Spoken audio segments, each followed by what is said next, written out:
नमस्कार, जय श्री श्याम, जय महाराष्ट्र मित्रांनो.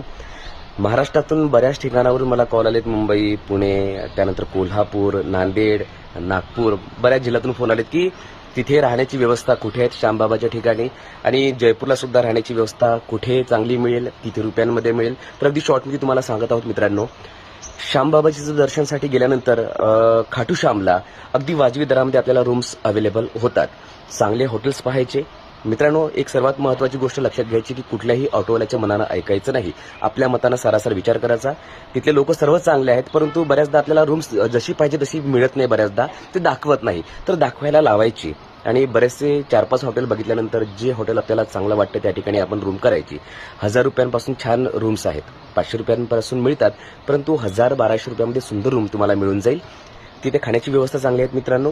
जयपूरचा जर विचार केला तर ज्या जयपूरचा मी व्हिडिओ टाकलेला होता रूमचा, तर हॉटेल बंगलो 14, तर हा एक चांगला हॉटेल आहे. त्या ठिकाणी 2000 रुपयात ती रूम होती. रूमचा व्हिडिओ बघितला असेल. 2000 रुपयात तुम्हाला चांगली रूम मिळू शकते, परंतु तो डिसेंबरमधला रेट होता. त्यांच्या म्हणण्यानुसार जानेवारीमध्ये तिथले रेट वाढतात, तर त्या हिशोबाने तुम्ही जानेवारीमध्ये जाणार असाल तर नक्कीच तो विचार तुम्ही करू शकता. तर अशा पद्धतीने तिथे रूम्स अवेलेबल आहेत. पैसे अशा पद्धतीने आहेत.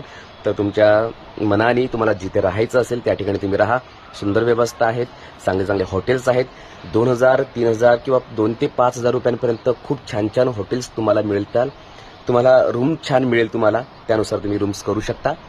सावरिया सेट सुद्धा बरंच दूर आहे. तिथे तुम्हाला जायचं असेल तर नक्कीच तुम्ही त्या ठिकाणी पण जाऊ शकता. मित्रांनो, पुढचा आमचा जो प्लॅन आहे तो म्हणजेच खाटू श्यामला जायचं आहे, परंतु निशाण यात्रा करायची आहेत. आणि मी असा विचार केलेला आहे मित्रांनो, ज्या दिवशी माझे 10,000 फॉलोअर्स पूर्ण होतील त्यावेळेस मी निशाण यात्रा करायसाठी श्यामबाबाजी जवळ पुन्हा जाणार.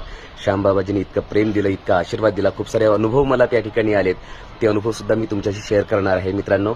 त्यामुळे तुम्ही मला फॉलो करा, लाईक करा, कमेंट्स करा, जय श्री श्याम, आणि माझ्याशी जोडून राहा. कारण की पुढे निशाण यात्रा करायची आहे, त्यासोबतच आम्हाला महाकालला सुद्धा जायचं आहे.